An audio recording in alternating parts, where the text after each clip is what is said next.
नमस्कार दोस्तों, मेरी आज की इस कहानी का नाम है गृहस्थी। से पहले चैनल पर नए हो तो प्लीज सब्सक्राइब कीजिए। अंकिता, चलो अब चलो, काफी रात हो गई है। मम्मी पापा घर पे इंतजार में भी जग रहे होंगे। मनोज ने अपनी पति अंकिता से कहा।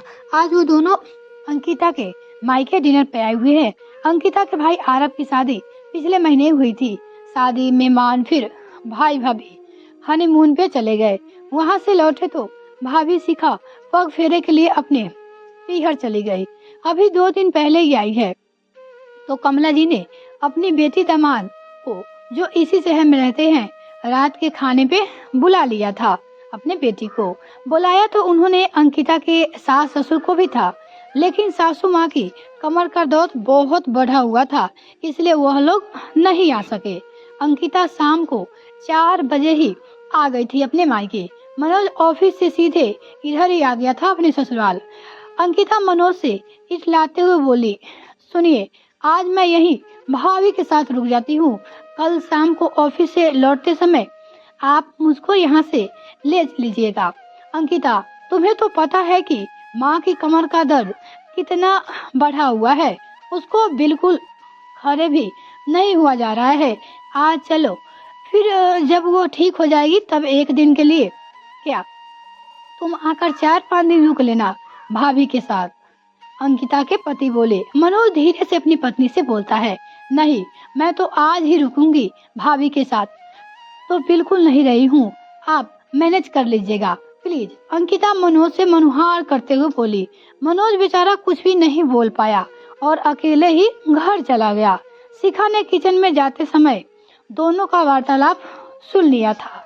शिखा को अंकिता का यह बचपना बिल्कुल भी अच्छा नहीं लगा। अंकिता आरब से छोटी थी, लेकिन अच्छा घर और बर मिल जाने से कमला जी ने और हरिनाथ जी ने अपनी बेटी अंकिता की शादी मनोज से अभी 10 महीने पहले ही की है।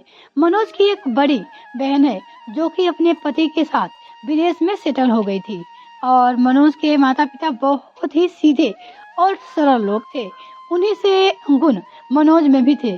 तभी वो अपनी नवविवाहित पत्नी को कुछ नहीं कर पाया और ना ही वो बोल पाया। अंकिता क्योंकि छोटी थी तो माता पिता भाई तीनों की बहुत ही वो लाडली थी, इसलिए उसमें बचपना अभी भी बहुत ही ज्यादा है। उसका विवाह जरूर हो गया है, लेकिन वो पूरी तरह ससुराल में रम नहीं पाई है। सासू माँ सरल स्वभाव की है, सोचती है अभी नई नई बात है, धीरे धीरे खुद ही वो बदल जाएगी। लेकिन 10 महीने में तो अभी अंकिता में लेस मात्र ही परिवर्तन नहीं आ पाया है। अंकिता रात में काफी देर तक शिखा और कमला जी से बातें करती रही। कमल जी ही बोली, शिखा, अब तुम जाकर सो जाओ, क्योंकि आरब को सुबह ऑफिस जाना है। कोई बात नहीं मम्मी जी। अंकिता, दीदी कौन सा रोज मेरे साथ रुकेगी? शिखा बोली। कमला जी ने मन ही मन सोचा, अभी तुम अपनी ननद को जान ही कहाँ पाई हो बहू रानी। दूसरे दिन शाम को अंकिता मनोज के साथ चली गई। अब अंकिता शिखा के बहाने से अक्सर ही मायके चली आती और बिना पूछे ही रुक भी जाती। कमला जी उसे बहुत ही समझाया करती, सास ससुर के प्रति भी तुम्हारी कुछ जिम्मेदारियां है बेटा, उसे निभाओ, अपना घर देखो। लेकिन अंकिता लापरवाही से कंधे उचका देती। अरे मम्मी, आप चिंता मत करो, मेरी सासू माँ और पापा जी दोनों ही बहुत ही एक्टिव और स्मार्ट है, लेकिन समधन जी तो कमर दर्द से परेशान रहती है। कमला जी चिंतित होती है, अपनी बेटी से कहती है, पर अंकिता को कुछ भी समझ में नहीं आता। इधर अब शिखा को मनोज पे तरस आने लगा था।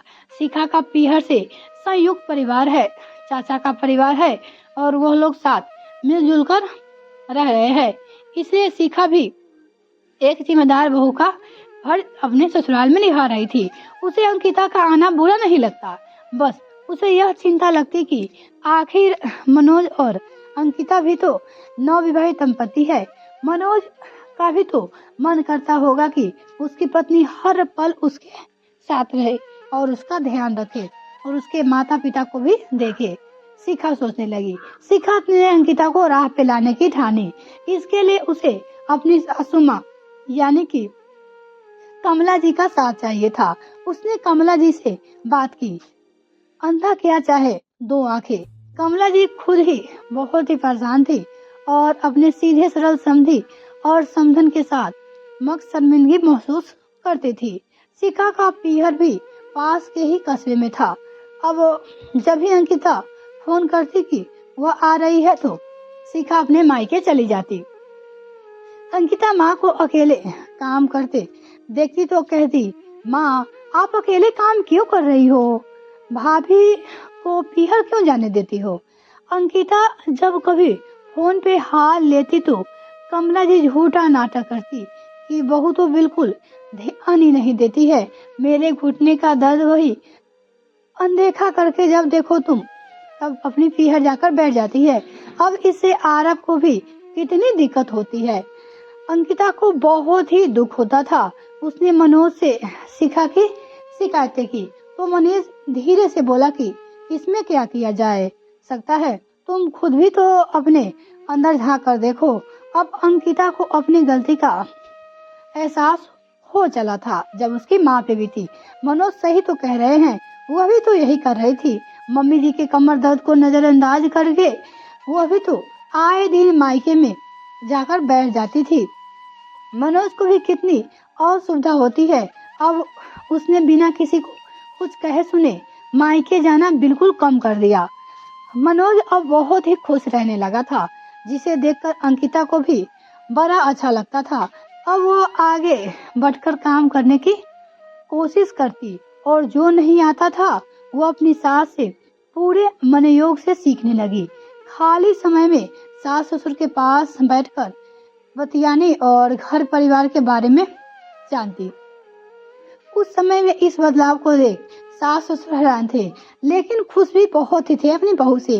इधर शिखा भी कमला जी अपने नाटक की सफलता एक दूसरे को बधाई देते हुए ना थकती। कमला जी शिखा को गले लगाकर बोली, बहू तुमने मेरी नादान बिटिया की गृहस्थी बसा दी। रक्षाबंधन का त्योहार आया तो शिखा ने स्वयं फोन करके अपनी ननद अंकिता को घर बुलाया और कुछ दिन रुकने के लिए भी मनुहार भी किया। अंकिता मनोज के साथ आई और राखी बांध सब लोग कुछ देर हंसी खुशी बैठे और बातें करते रहे। और फिर अंकिता बोली, अब मैं चलती हूँ, मम्मी पापा इंतजार कर रहे होंगे। अरे आज रुक जा, कल आरब तुझे छोड़ आएगा, कमला जी अपनी बेटी से बोली।